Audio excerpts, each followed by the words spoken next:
You know the AI results you now see on top of every Google search? A couple of days ago, I was troubleshooting why my wireless Apple mouse wasn't connecting to my iPhone. And Google's AI told me Apple's Magic Mouse is not compatible with iOS devices. And well, that's obviously a big load of BS because it works with iOS devices just fine. I've done it on iPhones, I've done it on iPads.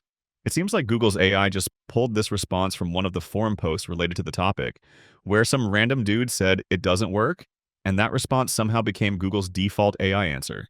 I mean, seriously, look at this. This guy says Magic Mouse is not supported by Bluetooth on iOS devices because the mouse uses a proprietary wireless connection. Compare that to Google's AI result, which says Apple's Magic Mouse uses a proprietary wireless connection that is not compatible with standard Bluetooth on iOS devices.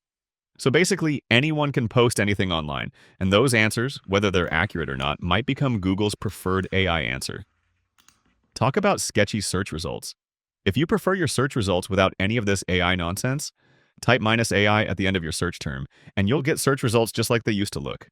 Websites only and no AI summaries. Just figured I'd share this tip with you guys. I'm a big fan of AI when it improves things, but we're now in a place where companies are just forcing it on us, whether it works or not. I mean, look at Apple Intelligence. Anyways, thanks for watching. I'll see you guys again in the next video.